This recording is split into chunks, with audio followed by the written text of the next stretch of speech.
गुरुजी, मेरे पति 3 साल से आपकी कथा सुन रहे हैं। हमेशा पंडाल में नहीं आ पाते, पर टीवी के सामने आसन लगाकर नित्य रूप से सुनते हैं। गुरुदेव, बाबा की कृपा से सब कुछ बढ़िया चल रहा था, लेकिन अचानक से 21 सितंबर 2024 को सुबह मेरे पति को ब्रेन स्ट्रोक पैरालिसिस आया। मेजर अटैक था। गुरुदेव, डॉक्टर ने बहुत कुछ बोल दिया था, पर शिव की करुणा किसको कहते हैं समझ में आया। गुरुदेव, मैं नहीं जानती कि 1 लोटे जल में क्या है, पर आज छाती ठोक कर कहती हूं कि 1 लोटे जल में वो बल है कि एक नारी अपने पति के प्राण भी यमराज से वापस ला सकती है। 1 लोटे जल में। और ये शिव की कृपा, शंकर की।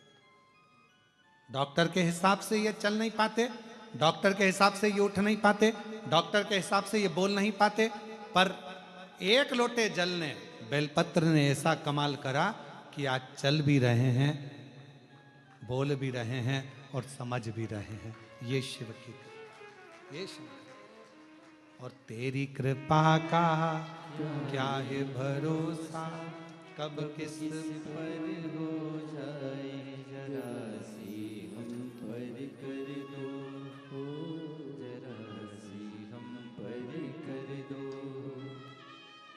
डॉक्टर ने तो गारंटी भी नहीं दी थी कि ये ठीक हो पाएंगे जिंदगी में, पर शिव की कृपा से आज चल रहे हैं, बैठ रहे हैं, समझ रहे हैं। ये बाबा की उदार। एक बार जोरदार ताली बजाओ साहब।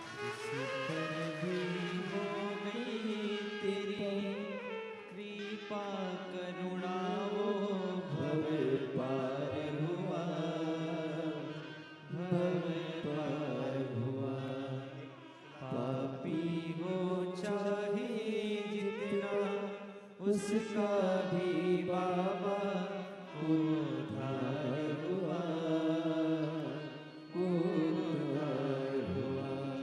गिद्ध अजामिल गणिका जैसे तेरे मन को भाई, जरा सी हम पर कर दो, जरा सी हम पर कर दो।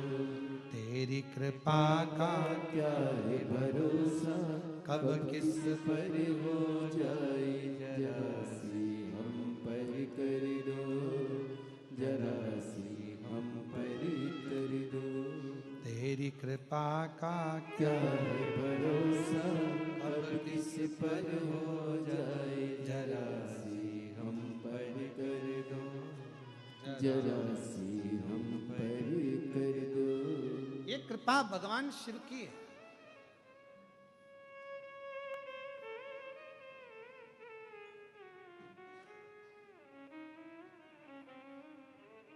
ये भगवान शंकर की करुणा है, उनकी उदारता है, उनकी दया है। चल रही है हाई टेंशन लाइन ऊपर से।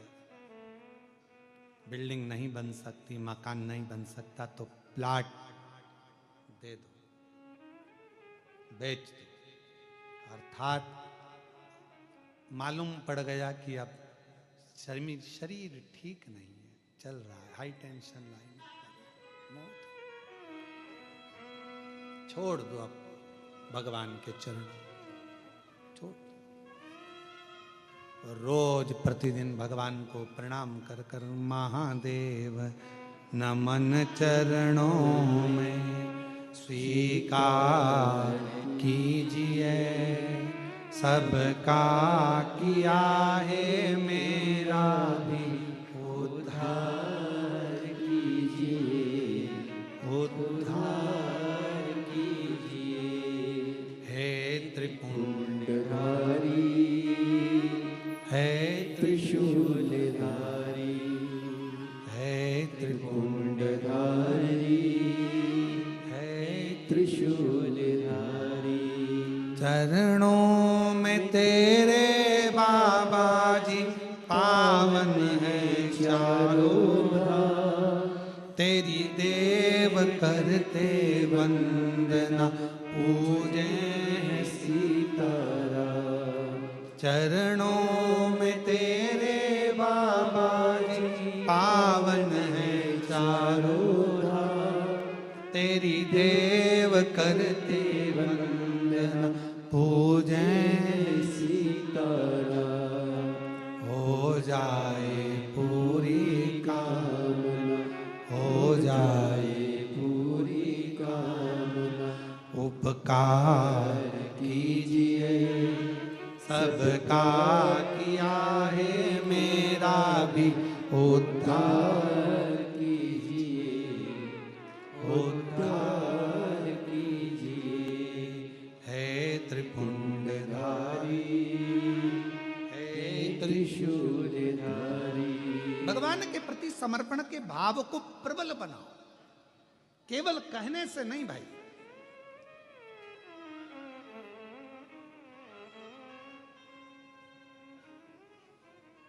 कई लोग कह देते तू बोले तो मैं तेरे लिए जान दे दूं, मत दे 5 लाख रुपए दे दे, जान नहीं चाहिए। वो 5 लाख कहां से लाऊंगा, तो अभी तो कह रहा था जान दे दूं।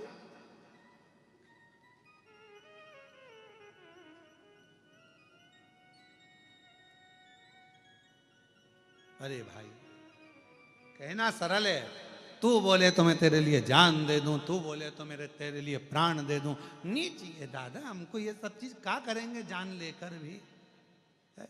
प्रशासन पीछे पड़ जाएगा। क्या मतलब तुम्हारी जान लेने से, तो तुम तो एक काम करो, जो तुम्हारे पास में वो अच्छी वाली 4 व्हीलर गाड़ी है वो हमको दे दो। नहीं चाहिए, क्या करें। अरे नहीं चाहिए, तुम क्यों। कई लोग कह रहे हैं भगवान को तुम अंबर चाहिए, भगवान को पीताम्बर चाहिए, भगवान को इतना दूध चढ़ाना पड़ेगा, भगवान को इतना दही चढ़ाना पड़ेगा, भगवान को इतना शहद चढ़ाना पड़ेगा, भगवान को इतना सारा सामान देना पड़ेगा। भगवान की पूजन में शंकर जी की पूजन कोई सरल है क्या। आज के जमाने में सोशल मीडिया पे लोग डराते हैं शिव जी की पूजन में ये मत करना, शंकर जी की पूजन में वो मत करना। शंकर जी की पूजन कोई साधारण है क्या। अरे जिसने शिव महापुराण की कथा को सुना है, जिसने शिव महापुराण की कथा को पढ़ा है, जिसने स्कंद पुराण पढ़ी है, लिंग पुराण पढ़ी है, नर्मदा पुराण पढ़ी है, कुर्म पुराण पढ़ी है, वो जानता है कि सारे देवताओं में सबसे सरल पूजन अगर किसी की है तो देव अधिदेव महादेव की। एक लोटा जल, बोल बम का नारा है। इतने धीमे बोलोगे तो कल्याण तुम्हारा। अच्छे से बोलो, बोल बम का नारा है। कितनी जोरदार बोले, अच्छे बोले। क्या अब उसमें लोग कह रहे हैं शिव शंकर भगवान इतना बहुत सारे आडंबर से प्रसन्न ही नहीं होते। शिव जी को प्रसन्न करना है, कितनी सुंदर बात, राख भस्म चढ़ा दी, शिव प्रसन्न हो गए। किसी देवता के मंदिर में जाकर राख चढ़ा कर आना, ट्रस्टी कैमरे में ढूंढेंगे तुमको कौन आया था, राख चढ़ाकर चला। पूरे मंदिर के ट्रस्टी ढूंढेंगे डंडा लेके, तुम्हारे पीछे पड़े। पर शंकर जी के मंदिर में राख चढ़ा दी, शिव जी को प्रसन्न हो गए। बेलपत्र चढ़ा दी, और बेलपत्र भी नहीं थी, इतने चतुर शिव जी की उठा के जल से धो के, हर हर महादेव शंभो काशी विश्वनाथ गंगे, हर हर महादेव शंभो काशी विश्वनाथ गंगे।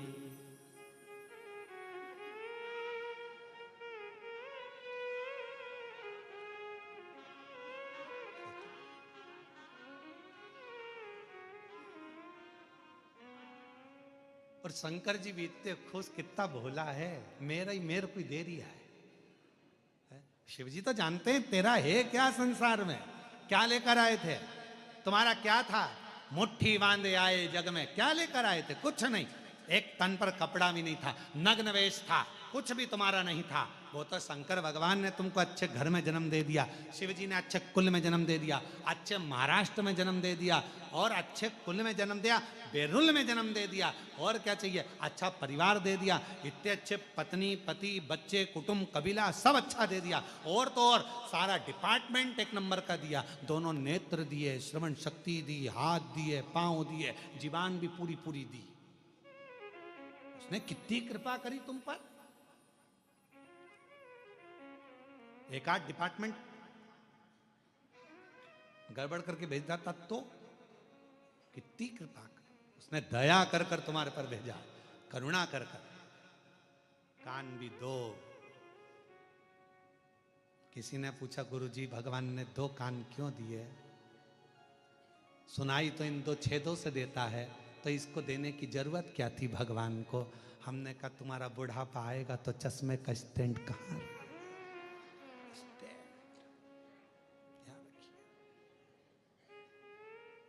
नहीं तो चश्मा रोज बांधना पड़ता, खोलना पड़ता, फिर बांधना पड़ता, फिर खोलना पड़ता। कितनी बड़ी आफत। तो भगवान ने दो स्टैंड देकर भेजे हैं तेरे बुढ़ापे के लिए।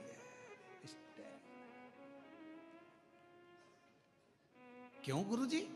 भगवान ने हाथ दो दिए, किडनी दो दी, नेत्र दो दिए, श्रवण शक्ति दो दी, जीवान एक क्यों दी? हमने कहा एक बहुत है, एक बहुत। ये कितनी गजब कर रही है कि पूरे मोहल्ले में आग लगा दे।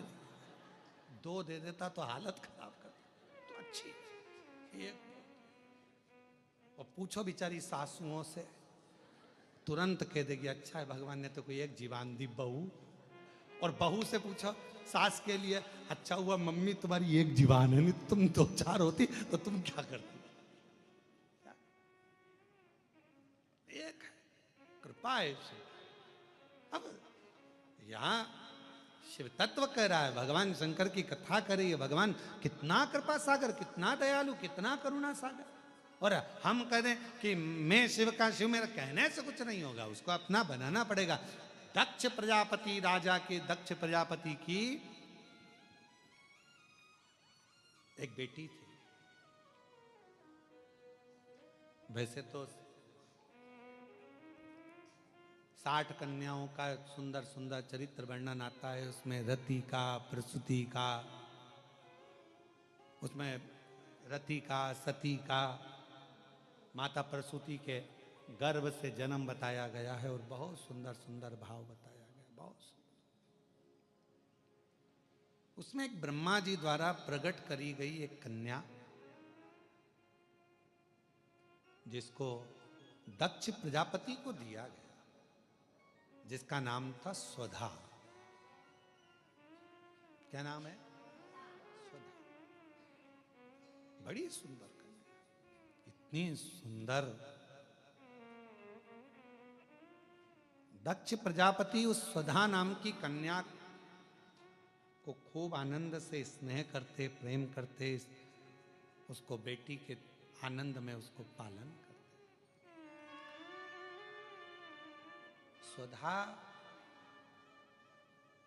भगवान देवाधिदेव महादेव की साली भी लगती है, क्योंकि बड़ सास भी लगती है। क्यों? क्योंकि प्रसूति की एक बेटी सती है, तो माता प्रसूति की एक बेटी स्वधा भी है, रति भी है, रोहिणी भी है, चंद्र को भी आई। ऐसी कई बेटियों का चरित्र दक्ष प्रजापति के यहाँ आता है। आप और हम शिव महापुराण में भगवान देवाधिदेव महादेव के इन पवित्र चरित्रों का स्मरण करते हैं। कई चरित्र। और स्वधा छोटी है, छोटी, पर स्वधा का नियम था। स्वधा का एक नियम था, किसी भी वृक्ष की छांव के नीचे बैठती थी और भगवान शंकर के मंत्र का स्मरण करती थी। नमः शिवाय, ओम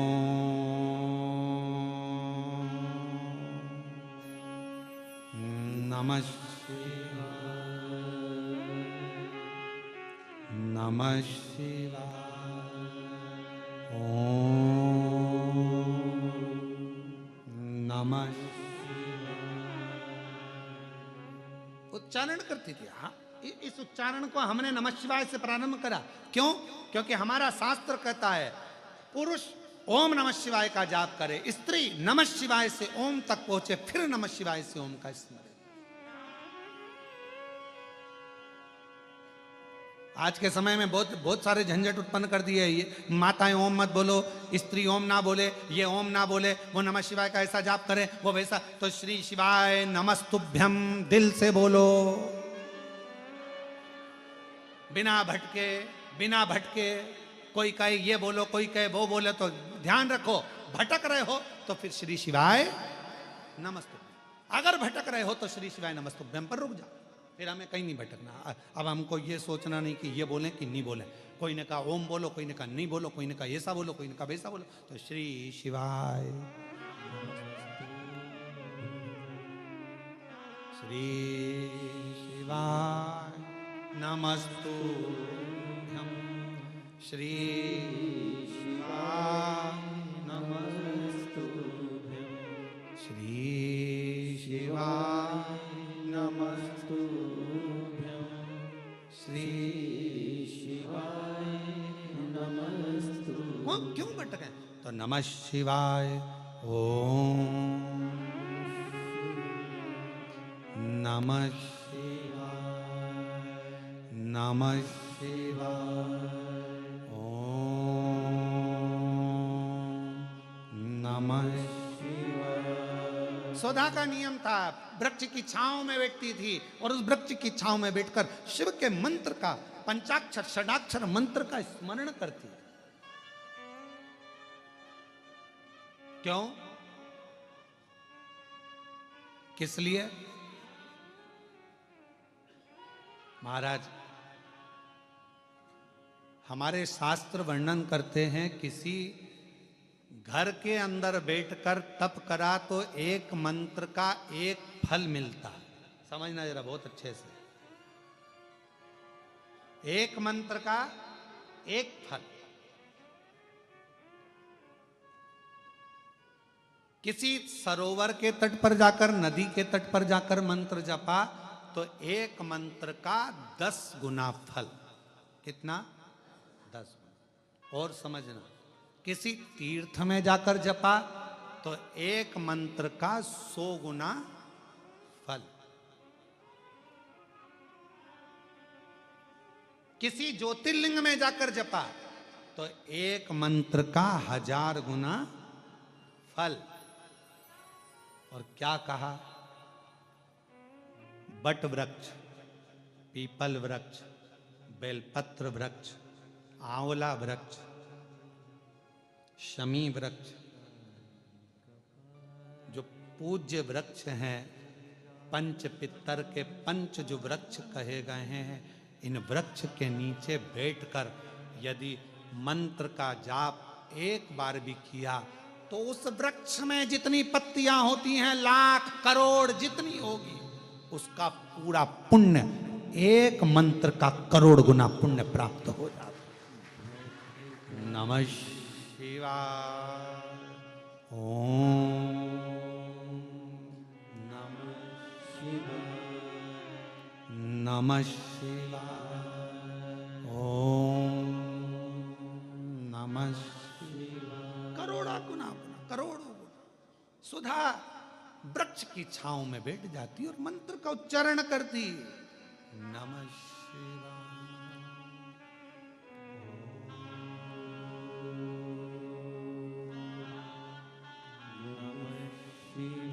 बैठी है, सुधा जप कर रही है, मंत्र उच्चारण कर रही है।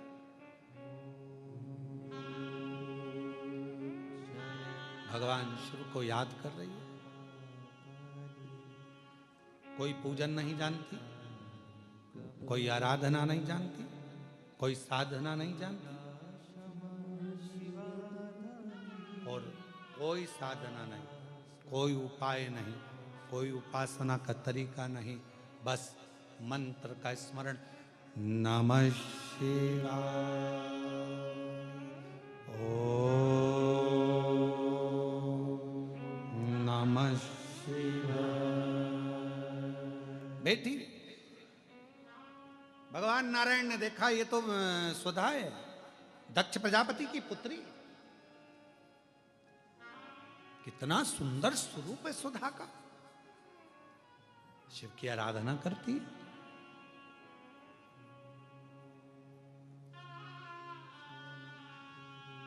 दक्ष प्रजापति की जितनी बेटियां थी सबको, सबके पुण्य को देखा गया।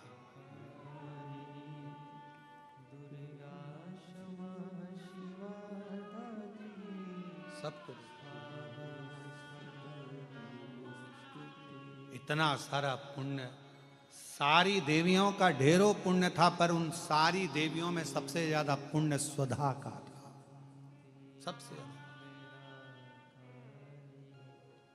सबसे ज्यादा पुण्य स्वधा का।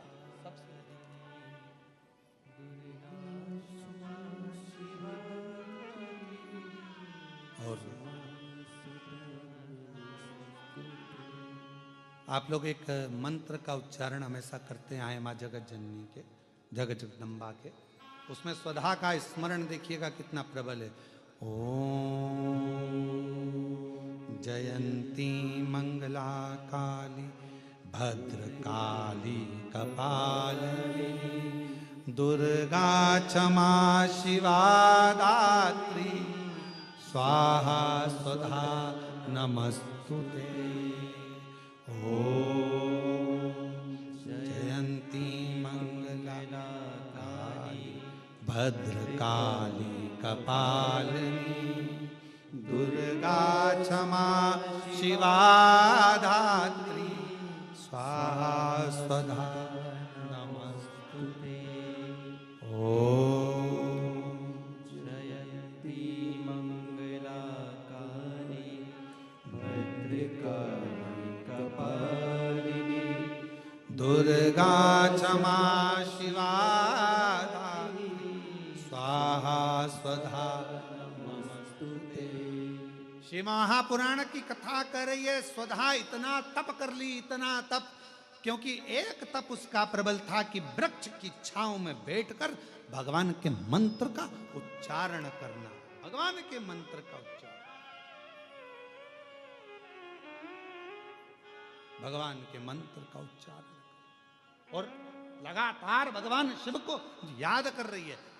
तो फिर निवेदन करूं, घर में बैठकर जपा एक मंत्र एक फल, मंदिर देवालय शिवालय नदी तीर्थ में 1000 फल मिल जाएंगे, तीर्थ में 1000 मिल जाएंगे, पर किसी पंच वृक्ष बट आंवला बेलपत्र पीपल शमी, इन वो वृक्ष हैं जिन वृक्ष की छांव में बैठकर यदि एक बार भी आपने मुख से शंकर का नाम लिया है, श्री शिवाय नमस्तुभ्यम कहा है, नमः शिवाय कहा है, ओम नमः शिवाय कहा है, तो उसका फल हजारों हजारों गुना प्राप्त हो जाए। इसलिए क्या कहा गया, जब हम तुलसा जी की परिक्रमा करते हैं, माँ तुलसा को जल अर्पित करते हैं, तुलसी के क्यारे की परिक्रमा करते हैं, उस समय पर आपके मुख से यदि एक मंत्र निकला है तो तुलसी के क्यारे में जितनी मंजरी होती है, तुलसी के क्यारे में जितनी पत्तियां होती हैं, तुलसी के क्यारे में जितनी मिट्टी होती है, तुलसी के क्यारे में जितने जीव होते हैं, सबके पुण्य फल हमारे खाते में चले जाते हैं, उतना फल प्राप्त हो जाता है एक तुलसा के पौधे की परिक्रमा करते समय मंत्र जप। ओम जयंती मंगला भद्र काली कपालिनी दुर्गा क्षमा शिवा स्वाहा स्वधा नमस्तुते।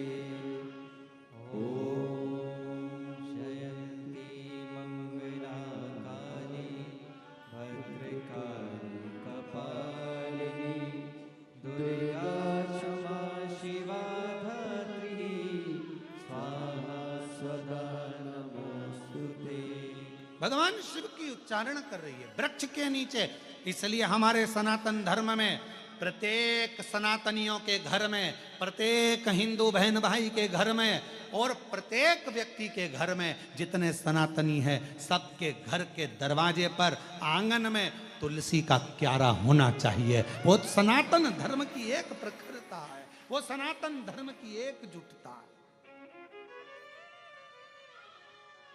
एक तुलसी का क्यारा मेरे हनुमान जी ने देखा था विभीषण के दरवाजे। हनुमान जी विभीषण के यहां प्रवेश कर गए। जब हम तुलसी के क्यारे में जल चढ़ाते हैं तुलसी के क्यारे के पास खड़े होकर भगवान के मंत्र का उच्चारण करते हैं। नमः शिवाय बोलो, नारायण का मंत्र बोलो, ओम नमः भगवते वासुदेवाय बोलो, राम नाम, कृष्ण नाम, शिव नाम, जो तुम जपना चाहो वो जपो। तुम एक बार जपोगे तुलसी के क्यारे के पास खड़े होकर, हजारों गुना फल अपने आप प्राप्त हो जाए। घर में ही, तुम्हें कहीं जाना ही नहीं, घर के अंदर ही।